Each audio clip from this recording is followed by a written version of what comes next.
Olá! O programa Pensamento Próprio é produzido pelo Instituto de Estudos Latino-Americanos e traz sempre um intelectual brasileiro para discutir um pouco as suas ideias. No programa de hoje, nós conversamos com o professor José Antônio Martins, da Universidade Federal de Santa Catarina.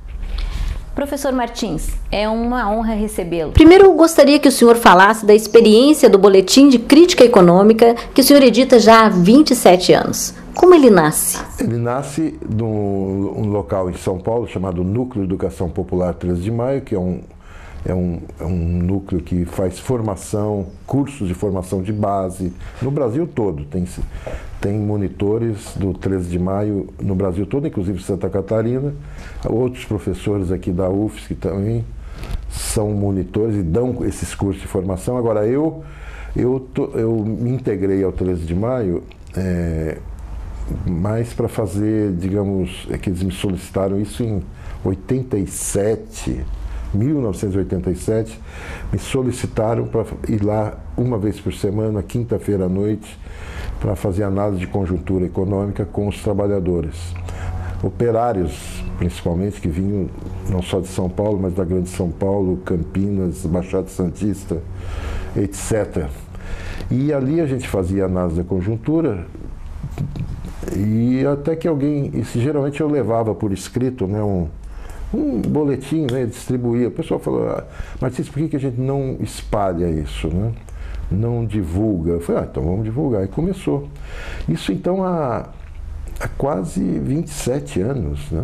Quase 27. Já estamos no tempo do mimeógrafo ainda. Ah, sim, mais do que o mimeógrafo. Antes tinha uma offset, uma máquina antiga, offset de aço, grandona, que tinha lá no 13, e começou a ser feito lá naquela máquina de offset, de imprensa, né? Mas muito velha, dava defeito e tal, enfim. E aí, e foi evoluindo, e eu fui fazendo, e foi distribuindo isso. Os sindicatos começaram a fazer assinaturas, né? Patrocinando e tal. E houve um apoio muito grande, movimentos sociais, professores, intelectuais. Mas geralmente o objetivo desse boletim sempre é aquela coisa original. Quando eu estou escrevendo para aqueles trabalhadores, para o operário. Não é questão de populismo, não se trata de fazer um boletim com uma linguagem popular. Sabe, eu não gosto de didatismo popular, eu não gosto. Mas eu escrevo simples, escrever de forma simples, não com um economês absurdo. Às vezes eu coloco um economês, mas eu explico, né? Procuro explicar de forma mais simples o que quer dizer aquilo, mas sem fazer concessão pro didatismo, digamos assim. Então, é um boletim, não é um panfleto, é uma análise, só que ele é dirigido para os trabalhadores. E eu verifico na prática que os trabalhadores, eles conseguem, eles leem esse meu boletim, esse Movimento Sem Terra, por exemplo, no auge do movimento, eles me falavam que assim, à noite, com luz de lampião, eles estavam lendo, isso me deixa emocionado, né? E qual é exatamente a importância para os trabalhadores de ter uma avaliação de conjuntura para poder discutir a realidade brasileira e mundial? A análise de conjuntura semanal, primeiro, é porque ela permite ao trabalhador ter uma visão clara do que está acontecendo na conjuntura econômica e política. Então ele tem uma capacidade, ele conhece melhor o que está acontecendo, ele não fica dependente da imprensa capitalista, né, da mídia, não fica dependente de análises que favorecem só o governo ou a classe capitalista. E então ele tem uma condição melhor de organizar, por exemplo, os sindicatos. Eles me convidam, eu faço muita palestra para sindicato. Por que eles me chamam? Porque quando eles vão fazer, por exemplo, um encontro, um congresso nacional, congresso das confederações ou do próprio sindicato, para estabelecer um plano de lutas para os próximos 12 meses, então eles me chamam. Agora, por quê? Na verdade, eu sempre abro, fazendo análise da economia e situação política, porque com base naquilo, aquilo vai ajudar, digamos, os trabalhadores a estabelecer a sua estratégia de luta. Então, eu esclareço melhor o que está acontecendo na economia mundial, economia brasileira e consequências políticas. Por isso que é importante.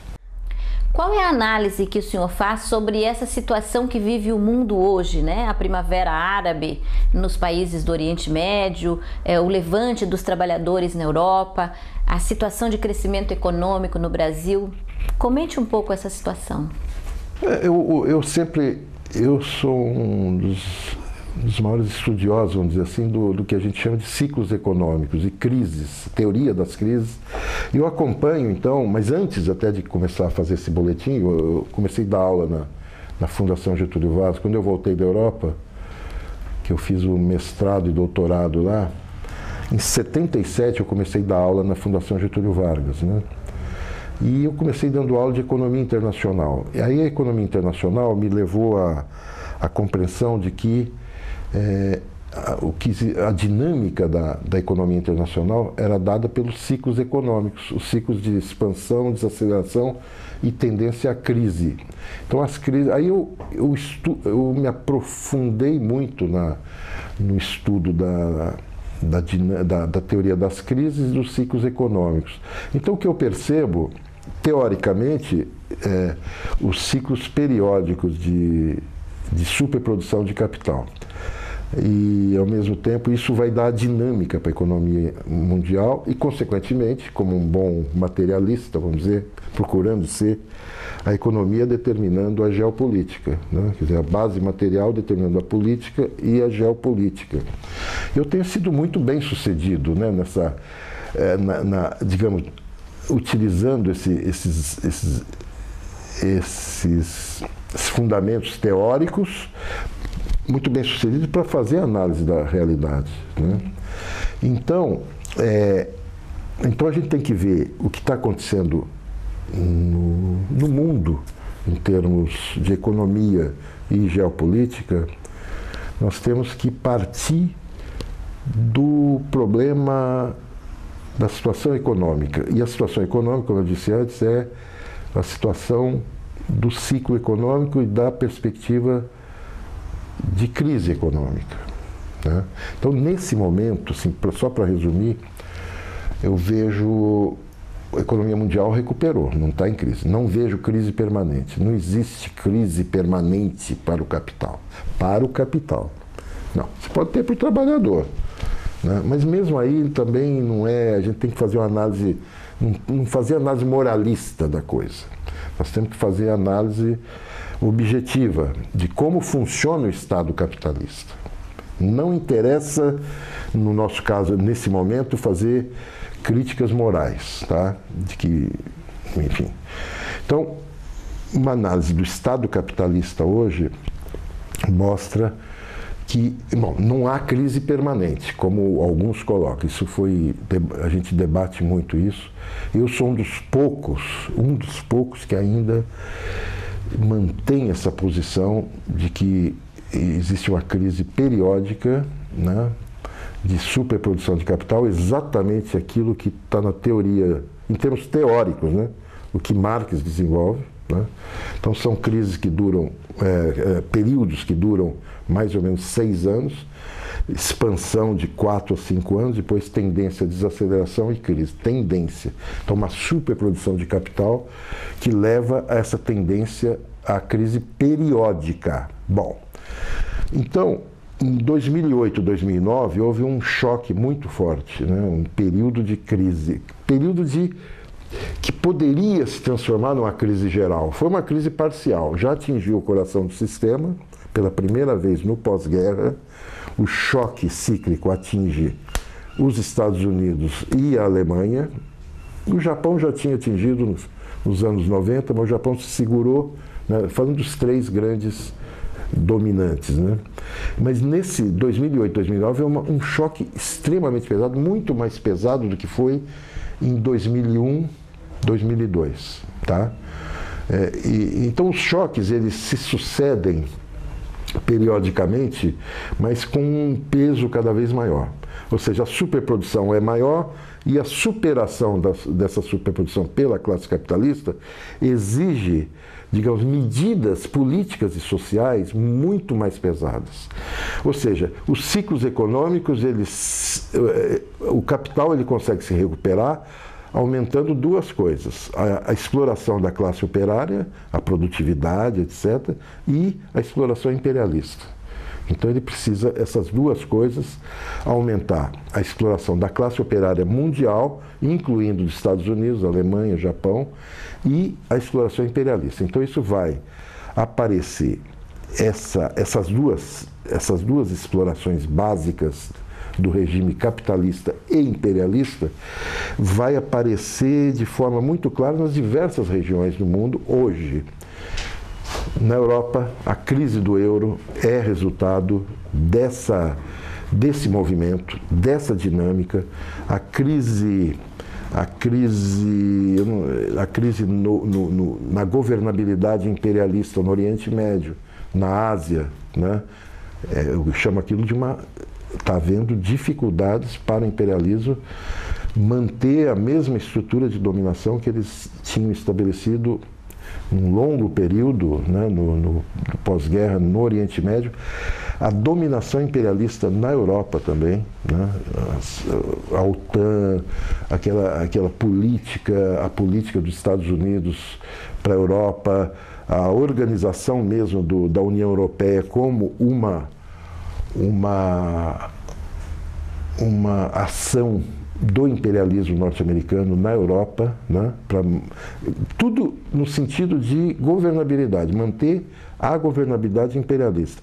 Claro que na América Latina também nós temos a particularidade da América Latina, a gente pode falar também, né, mas aqui a pressão também é muito grande. A pressão imperialista é maior do que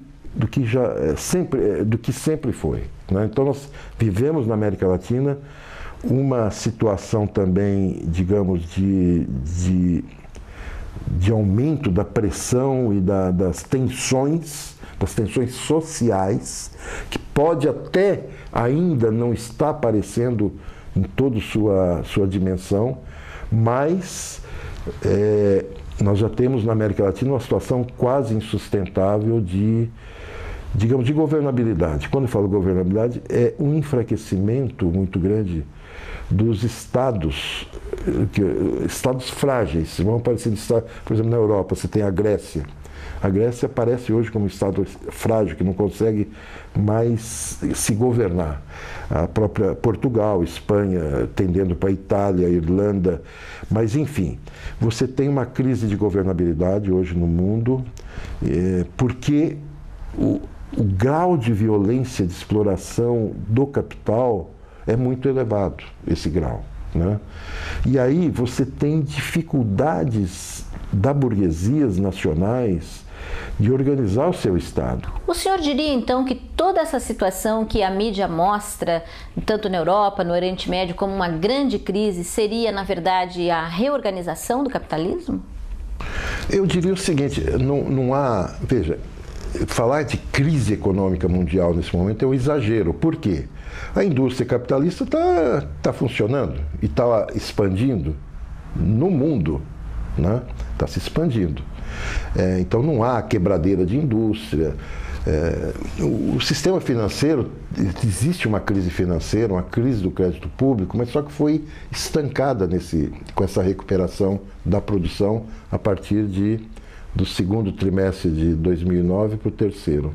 Então, o comércio internacional, falam que acabei de dar uma aula agora de economia internacional com dados do comércio internacional, pegando dados da OCDE, do FMI, da OMC, e não existe uma debacle, sabe, uma depressão. Não, está havendo expansão. Expansão no volume de exportações, de importações.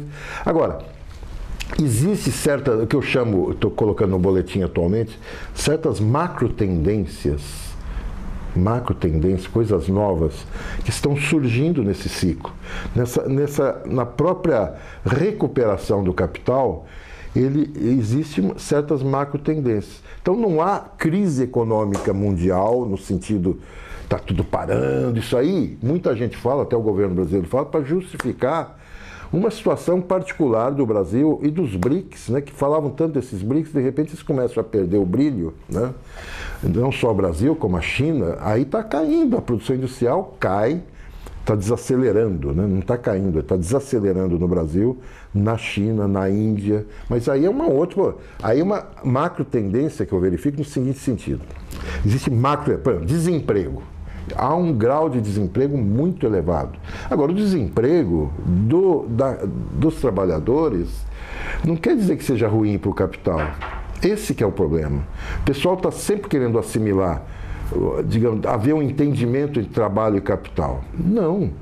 Então, você pode ter um nível elevadíssimo de desemprego nos Estados Unidos, na Europa, né, e no Japão, mas isso é justamente para aumentar a exploração dos trabalhadores. Se você tem o desemprego, o trabalhador ele é obrigado, por sobrevivência no primeiro momento, a vender sua força de trabalho a um preço menor, se concordar com condições de trabalho as mais desumanas ainda.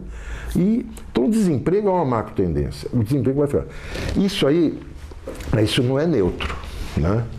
Porque agora que o capital está crescendo, você tem uma governabilidade ainda abalada. Na Europa tem problema, na própria, nós estamos falando nos países dominados, no Oriente Médio, etc. Só que eles estão mantendo. Agora, o desemprego, o que a gente tem que ver é o seguinte. Primeira macro tendência, vamos dizer, o desemprego elevado.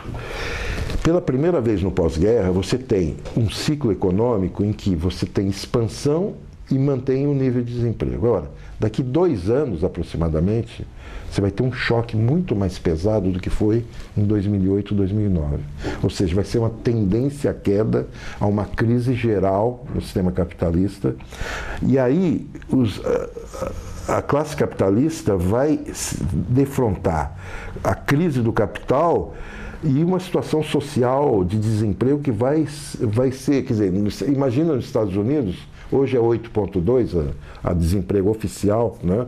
Mas medido amplamente, a medida ampla do desemprego nos Estados Unidos hoje é 14%, incluindo os ilegais, que é tudo um problema de método, né, de cálculo da taxa de desemprego. Se você faz um método, o próprio Departamento do Trabalho dos Estados Unidos tem as duas taxas.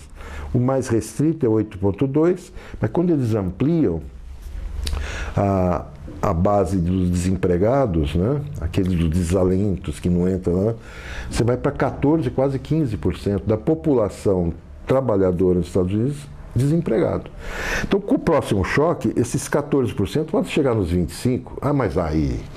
Mas 25% de desemprego, aí é uma situação social insustentável na ponta do sistema, nos Estados Unidos. Então, nós temos que pensar a dinâmica econômica e social mundial com um certo critério. Então, você parte da ponta, e a ponta é os Estados Unidos, né? Continua sendo. Muita gente fala de perda de hegemonia, essa tal de hegemonia, mas isso é papo furado. Não tem nada, os Estados Unidos não perdeu a hegemonia, está aumentando o seu poder, vamos chamar assim, hegemônico. Eu não gosto da palavra hegemônico, o seu poder de dominação, ponto, né? Então, você parte dali. A crise geral, como ocorreu na forma em 29, a crise de 29, ela pode ocorrer. Pode, a gente tem que, por isso que eu acompanho a conjuntura, pode ocorrer agora daqui 2 anos e pouco, quando encerrar esse ciclo de expansão que está acontecendo agora. Agora, então você tem a macro tendência do desemprego, a macro tendência da fragmentação do euro, que vai criar uma ingovernabilidade muito grande na Europa. Você tem a macro tendência de desorganização da governabilidade imperialista na Ásia e no Oriente Médio, né? E com respingos na África e na América Latina também, vamos dizer assim. Cada caso desse é um caso, né? Eu estava outro dia, fiz um boletim sobre a África do Sul, né? aquela mina lá que mataram mais de 40 trabalhadores. Eu fiz o boletim e fiz a razão econômica de tudo aquilo ali. Tem a ver com a crise mesmo, essas macro tendências, quer dizer, a redução do preço das matérias-primas gigantesco que o sistema capitalista mundial precisa abafar ainda mais essas regiões fornecedoras de matérias-primas, não só matérias-primas, mas globalizar a indústria mundial nessas regiões, né? Até no Haiti, quer dizer, o pessoal fala do Haiti, mas o Haiti, na verdade, é um laboratório de experiência de produção industrial. Está cheio de indústria imperialista no Haiti, né? Então não vem falar que o haitiano ele é um bárbaro, não, ele é operário também, mas trabalhando. Então, na América Latina e na África também, eles têm que expandir as fronteiras de valorização do capital. Então, mas aí cria certas macro tendências que muda a ordem imperialista também, muda a geopolítica. Seriam essas manifestações, por exemplo, pega Portugal, Espanha, essa loucura toda. Como é que tu analisa essa movimentação dos trabalhadores? Não, a Europa ela exemplifica muito bem isso que eu estou falando de problema de governança global, né? O capital é um bicho internacional, né? O capital. Ele precisa de arrebentar fronteiras. Mas as burguesias não conseguem ser internacionais. A única classe internacional é a classe trabalhadora, operária. Tá? A burguesia, ela não consegue, ela sempre vai estar, o horizonte nacional é o horizonte da burguesia, né? Ela não consegue passar. Agora, o capital precisa, com esses movimentos, né, de superação das crises, expansão da indústria mundial, de expansão do sistema financeiro, o capital cada vez mais global, cada vez mais internacional, ele precisa de globalizar também a governança burguesa, né? A Europa, a União Europeia, até pouco tempo atrás, era colocado como propaganda, né, pela classe capitalista que a burguesia é capaz de ser internacional, ela é capaz de abdicar da sua soberania nacional, de sua autonomia, fazer parlamento europeu, fazer os Estados Unidos da Europa, eles diziam, né? Isso seria uma vitória para a burguesia, vitória teórica e prática, que mostraria que haveria possibilidade de um ultra-imperialismo, como dizia o Kautsky já no começo do século, que a burguesia seria capaz de se entender, né? As grandes potências se entender e estabelecer uma governabilidade, né? Então o imperialismo até diminuiria sua violência, as guerras deixariam de ser um perigo iminente, né? Agora, o euro foi feito, então, como eu falei no começo, sob a égide dos Estados Unidos, OTAN. A gente nunca pode esquecer a Alemanha. O que é a Alemanha? A Alemanha tem uma base militar norte-americana dentro de Berlim gigantesca, né? Então para a gente falar de geopolítica, para falar de Europa, vamos ver essa realidade, não pode ficar esquecendo dessas coisas. O que significa aquela base militar norte-americana dentro de Berlim? Tá? O que significa as diversas bases militares norte-americanas espalhadas pela Europa, espalhadas pelo Oriente Médio, espalhadas pela Ásia, espalhadas pela América Latina? O que é isso? Que imperialismo bonzinho é esse? Tá? OTAN. Ontem eu vi, eles estão instigando uma guerra da Turquia com a Síria, né? Mas então a OTAN que vai decidir agora se intervém ou não. Mas o que tem o Oriente Médio a ver com o Atlântico Norte? Né? OTAN. O que é isso? Né? Então, agora, a crise do euro, né? A chamada crise do euro, é a comprovação prática que a burguesia não consegue estabelecer a governabilidade global. Isso é o ponto mais importante da crise europeia, nesse momento. É o ponto mais importante. É mentira que a burguesia consiga se entender e estabelecer um governo global para organizar a expansão do capital. Então, o problema da Europa agora começa e é quase certo, digamos, em 1900 Em 99 eu lancei um livro chamado Os Limites do Irracional. Tá? E ali eu tenho um capítulo, já né, quando ocorre o Tratado de Maastricht, que organiza a moeda comum europeia, eu tenho um capítulo nesse meu livro que chama Eurocatástrofe. Ali eu já começo a falar os fundamentos de tudo isso. Né? Então, para mim, não é nenhuma novidade essa incapacidade das burguesias nacionais europeias estabelecer uma forma de um Estados Unidos europeu. Na verdade, agora o que mais se fala é Estados desunidos da Europa, né? Que nada mais é, quer dizer, então é isso. O mais importante dessa crise, em primeiro lugar, é a ingovernabilidade que vai criar e voltar tudo aqueles fantasmas da questão alemã, sabe? A França e a Alemanha, vai começar a voltar tudo.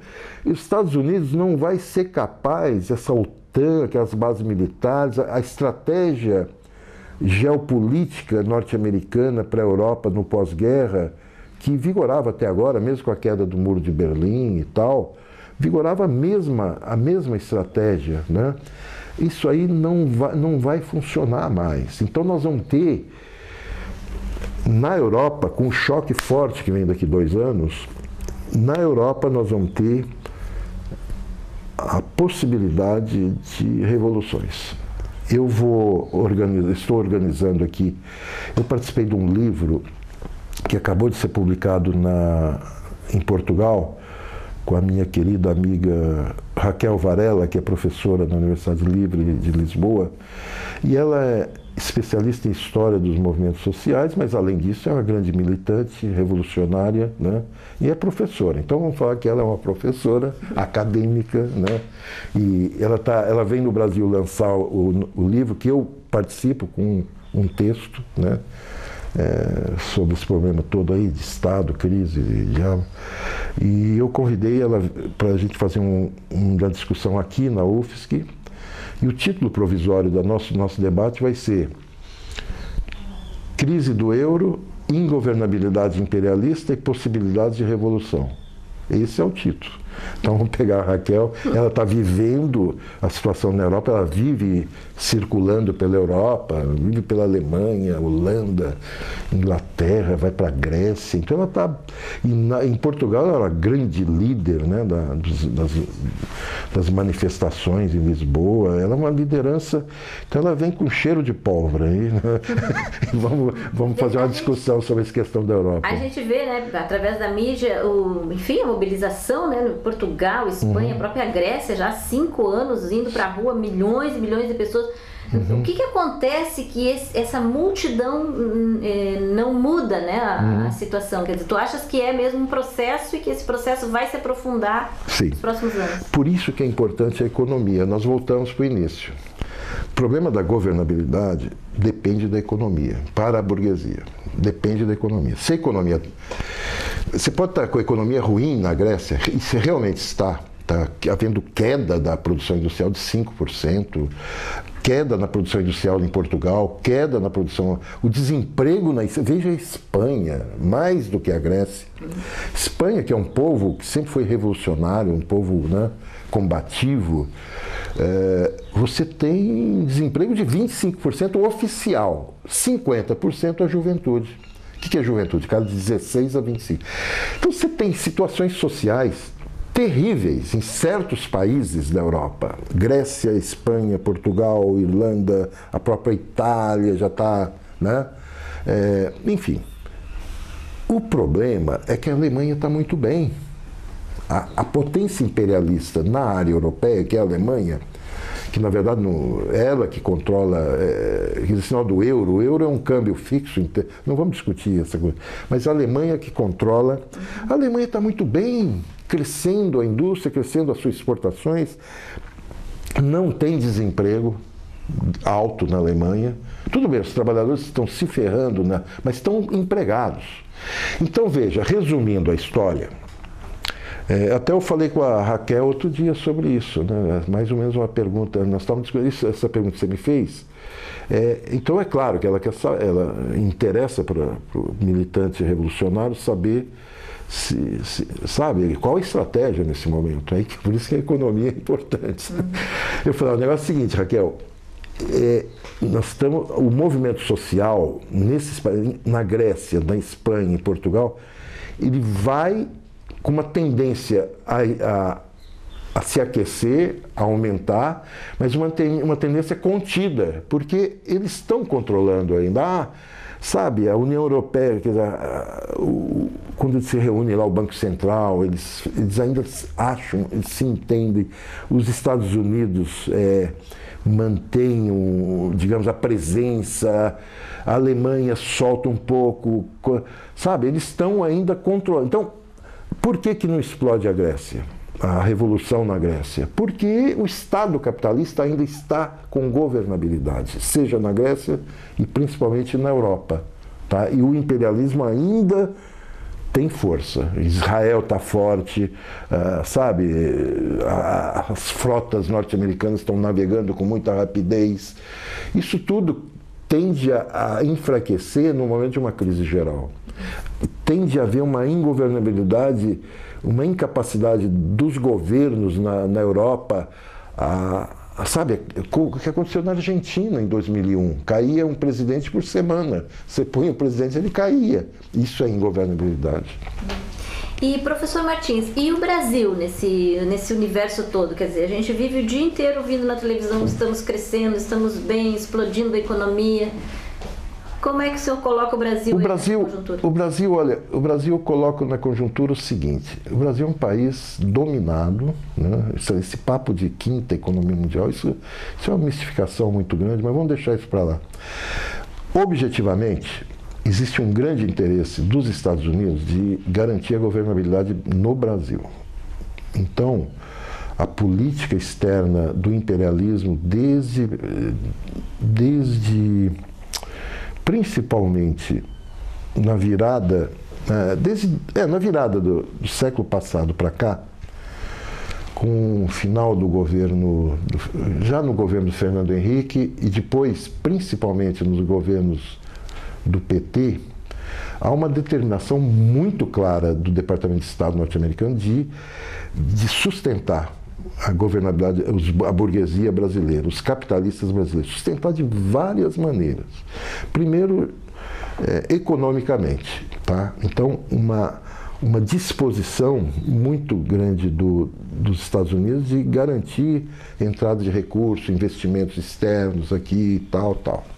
Então, o Brasil ele tem uma relação, a partir de 2000, 2001, ele estabelece uma relação, como se fala em relações internacionais, uma relação carnal com os Estados Unidos, embora na aparência eles queiram dizer que há sabe, essas discussões de nova potência emergente, Brasil, Sul-Sul, isso é uma palhaçada muito grande. Na verdade, a política do Itamaraty é uma política de quinta coluna na América Latina. É bom que a gente fale isso com toda clareza.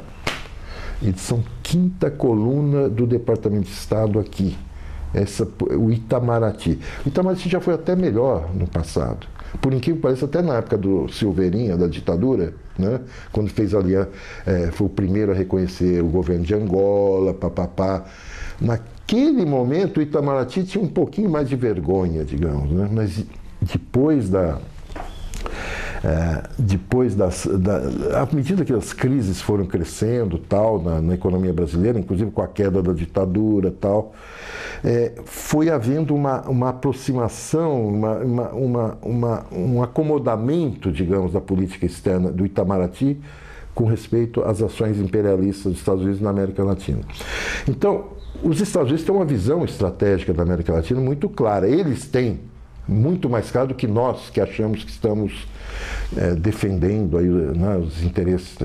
Eles sabem muito bem, né, que a América Latina, a possibilidade de ingovernabilidade é muito grande, a possibilidade de revoluções, eles sabem, repito, nós não, nós achamos, vai ser meio difícil, está difícil, a coisa, o pessoal não se mobiliza, não sei o quê, fica uma choradeira de esquerda, né? Claro, se você tem um governo como o do Lula, né, no Brasil, né, que é posto pela burguesia, não pelos trabalhadores, pela burguesia, para já enfrentar aquela crise de 2001, 2002, quase que a crise argentina chega no Brasil, e se houvesse essa contaminação, como se diz, o transbordamento do que aconteceu na Argentina, quando os trabalhadores argentinos estavam comendo rato, literalmente, né? Comendo rato, gato. Isso que apareceu no meu último livro, né? Pegando reportagem lá do Página Doce. O pessoal nos bairros operários argentinos, desemprego, os trabalhadores assando gato, comendo rato, eles faziam rato, né? Aquilo era para ter chegado no Brasil e os Estados Unidos estão de olho. Se chega no Brasil, isso que a gente tem que ver. O Brasil muito nem longe de mim, porque sou brasileiro. Não, vamos estabelecer as coisas reais, né? Não sei quem falou, que aquele retardado do Nixon, que falou que para onde vai o Brasil, vai a América Latina. Ele estava certo, que acho que alguém buzinou no ouvido dele lá nos estrategistas lá de Washington, né? Então, para onde for o Brasil, eu quando viajo para a América Latina, sei lá, Equador, Peru, o pessoal mais pergunta, Martins, e aí? Como é que você acha que o governo brasileiro a gente pode, sabe, o Brasil, eles querem aliança com a gente, eles precisam da gente, eles sabem que o Brasil é determinante, toda a América Latina. E é claro que os Estados Unidos também sabem mais do que nós. E aí, o que acontece? Esse governo Lula foi ele teve uma ação altamente nefasta, né, nos movimentos sociais, nas lutas operárias, quer dizer, ele consegue abafar todas essas lutas, mas dentro de uma estratégia imperialista, isso que eu quero colocar. Bom, então, o caso do Brasil, dentro da América Latina, ele é um pouco diferente, no sentido de time, né? Então, há uma governabilidade nesse momento no Brasil, diferentemente de Venezuela, diferentemente da própria Colômbia. Não se trata de governo de esquerda, os governos de direita têm dificuldade, Argentina, Paraguai, Chile. Há muita dificuldade, passando por quase todos os países, incluindo o México, né? Uma dificuldade muito grande de garantir um grau de democracia, um funcionamento do Estado, né? Há uma dificuldade muito grande. Agora, o Brasil, eu acho que vai ser o último porque os Estados Unidos eles têm uma preocupação muito grande e eles não vão deixar a peteca cair, como se diz aqui no Brasil, com facilidade, né? Então, temos que ficar observando bem essa movimentação do Itamaraty, que faz um discurso mistificador, como se é muito difícil essa análise, né? A análise da realidade é uma coisa extremamente complicada. Eu estou lembrando aqui, quando a Dilma estava a última campanha, o Chico Buarque de Holanda, um cara fantástico, majestoso, que esse cara produziu, né? As músicas, principalmente as músicas, são músicas lindíssimas, que eu amo as músicas do Chico. Mas agora parece que ele, sei lá, coitado, eu acho que muito frenético, um cigarro, e está com os neurônios um pouco abalados, né? Mas isso acontece até comigo, nós temos a mesma idade, eu e o Chico, né? O Chico e eu. Então nós somos da mesma geração. Então a gente vai também chegando a uma idade que pode ser que os neurônios, né, comecem a falar. E o Chico, eu me lembro que o Chico falou, porque a Dilma tem que votar na Dilma, porque agora esse governo, pela primeira vez na história o Brasil fala grosso com Washington. Olha a frase do Chico. Né? Bom, isso pode ter valido um ministério para a irmã dele, né? Mas não tem nada a ver com a realidade que existe na relação entre o governo brasileiro, as classes dominantes brasileiras e o imperialismo. É exatamente o contrário. Então, você vê, eu estou falando desse caso para mostrar como é difícil fazer análise da realidade. O que está por trás, quer dizer, o que é efetivamente, sabe, o que comanda. Por isso que a economia sempre funciona. Então é isso, eu vejo o Brasil, só que, veja, o apoio imperialista para o Brasil, econômico inclusive, não significou que a economia brasileira evoluísse. Ela cresceu, manteve um crescimento, inclusive aumentou nos governos aí colaboracionistas, vamos dizer, né? Houve um aumento no crescimento do PIB, um aumento das exportações, papati, patatá, e isso garantiu a governabilidade desses governos aqui. Na América Latina, de certa forma, também foi um período que eles consideraram, a própria Argentina, né, recuperou a governabilidade.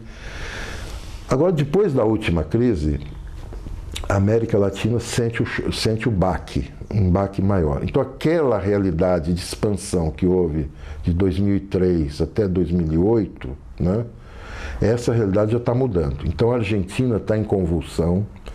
Os imperialistas já estão querendo derrubar a Cristina Kirchner. Eu não morro de amores por Cristina Kirchner, né? Não morro de amores. Só que é um pouquinho mais decente do que isso que nós vivemos aqui no Brasil, tá? Não tem nada a ver com Dilma. Ela é totalmente diferente. A realidade argentina, que tem aquela história toda daquela crise que nós falamos, a realidade argentina é diferente. A relação da Argentina com o imperialismo é diferente. Então, eu acho que eles vão reforçar, eles que eu digo, o Departamento de Estado, né, o ligado com o Itamar, eles vão reforçar cada vez mais o apoio ao Brasil para segurar a Argentina, segurar Paraguai, segurar Chile, segurar Bolívia, Venezuela, principalmente, esse pessoal dos Andes, né, da região andina. Então o Brasil vai jogar um papel cada vez mais forte e claro, né, e mais sem muita mistificação na governabilidade. Vão apoiar, a relação com a Colômbia vai ficar mais privilegiada, eles vão, sabe, Peru, esses governos mais claramente comprometidos, né, com a política militarista norte-americana na América Latina. Eu vejo assim. Muito obrigado, professor Martins. Esperamos em outra oportunidade conversar um pouco mais sobre a situação mundial e brasileira. Eu gostei de participar e eu estou sempre à disposição, tá? Muito obrigado pela oportunidade de estar expondo as minhas análises aqui, tá? Um abraço.